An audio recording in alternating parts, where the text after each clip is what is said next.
Good morning বৃত্তান্ত, আপনাদের সঙ্গে রয়েছি আমি অনিন্দিতা। চোখ রাখবো আজকের খবরের মর্নিং আপডেটে।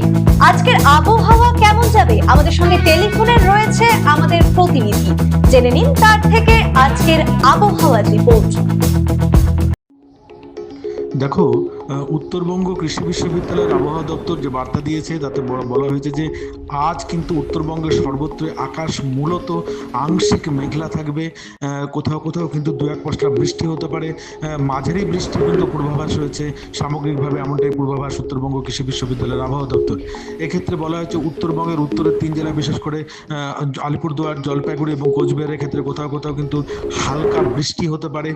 পাশাপাশি দক্ষিণ দিনাজপুর, উত্তর দিনাজপুর এবং মালদা জেলার ক্ষেত্রে কোথাও কোথাও হালকা থেকে মাঝারি বৃষ্টি হতে পারে, এমনটাই পূর্বাভাস আবহাওয়া দপ্তরের।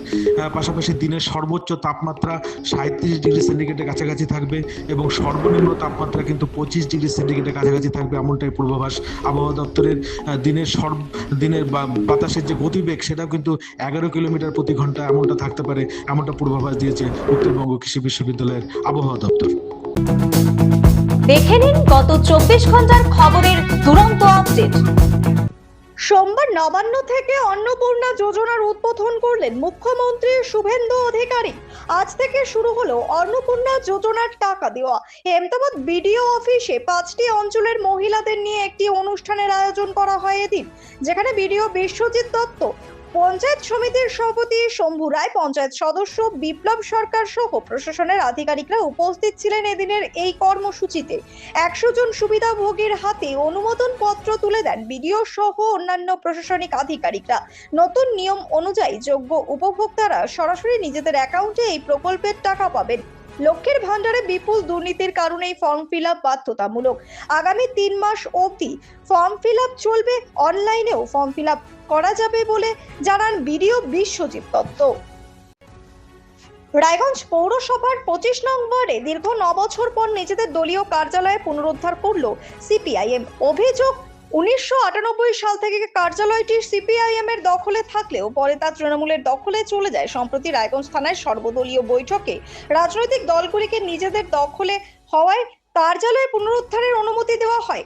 সেই সিদ্ধান্তের ভিত্তিতে বুধবার সিপিআইএম কর্মী সমর্থকেরা কার্যালয়ে দলীয় পতাকা উত্তোলন করেন। দলের নেতা তীর্থ দাস জানান, দীর্ঘদিন পর কার্যালয়ে ফিরে পেয়ে কর্মীদের মধ্যে উৎসাহ দেখা দিয়েছে।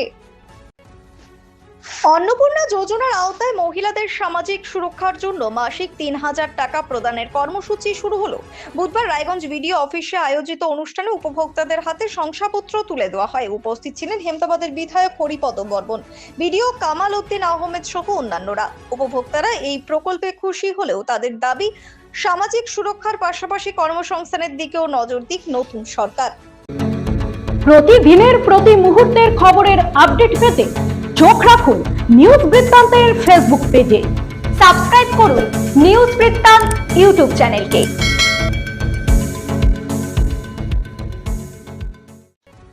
বিশ্ব বাইসাইকেল দিবস উপলক্ষে বুধবার রায়গঞ্জে পরিবেশ রক্ষা ও স্বাস্থ্য সচেতনতার বার্তা দিয়ে সাইকেল র্যালির আয়োজন করা হয়। শহরের বিভিন্ন প্রান্তের সাইকেল প্রেমী যুবক যুবতী ও প্রবীণ নাগরিকরা এতে অংশ নেন। আয়োজকদের দাবি, সাইকেলের ব্যবহার বাড়লে দূষণ ও যানজট কমবে, পাশাপাশি মানুষের শারীরিক সুস্থতাও বজায় থাকবে। র্যালিটি শহরের বিভিন্ন রাস্তা পরিক্রমা করে কসবা নেতাজি মোড়ে শেষ হয়। মুখ্যমন্ত্রী শুভেন্দু অধিকারীর ভার্চুয়াল উদ্বোধনের মাধ্যমে বুধবার রাজ্য জুড়ে শুরু হলো অন্নপূর্ণা যোজনার টাকা প্রদান। মালদার ইংরেজবাজার বিডিও অফিসে আয়োজিত অনুষ্ঠানে 10 জন মহিলা উপভোক্তার হাতে শংসাপত্র তুলে দেন প্রশাসনিক ও জনপ্রতিনিধিরা। শংসাপত্র পাওয়ার সঙ্গে সঙ্গেই তাদের ব্যাংক অ্যাকাউন্টে 3000 টাকা জমা পড়ে। অনুষ্ঠানে উপস্থিত ছিলেন অতিরিক্ত জেলাশাসক অনিন্দ্য সরকার, বিডিও রামিজ রাজা শেখ, বিধায়ক অম্লান ভাদুরী সহ অন্যান্যরা। উপভোক্তারা এই প্রকল্পে সন্তোষ প্রকাশ করেন। বিশ্ব বাইসাইকেল দিবস উপলক্ষে বুধবার বালুরঘাটে সাইকেল র্যালির আয়োজন করে মাই ভারত দক্ষিণ দিনাজপুর উৎসবজি এটিএম ওয়েলফেয়ার সোসাইটি। জটালি মোড় থেকে শুরু হয়ে শহরের বিভিন্ন রাস্তা পরিক্রমা করে র্যালিটি পুনরায় জটালি মোড়ে এসে শেষ হয়। পরিবেশ রক্ষা, জ্বালানি সাশ্রয় এবং সুস্থ জীবনযাপনের বার্তা তুলে ধরা হয় কর্মসূচিতে। উপস্থিত ছিলেন বালুরঘাটের বিধায়ক বিদ্যুৎ কুমার রায়, জেলা যুব আধিকারিক সৌরভ বর্মন সহ অন্যান্যরা। গুড মর্নিং বৃত্তান্ত আজ এই পর্যন্তই। ঘরে বাইরে খবরে থাকুন, দেখতে থাকুন, চোখ রাখুন নিউজ বৃত্তান্তে। নিউজ বৃত্তান্ত, হলুদ নয়, স্বচ্ছ।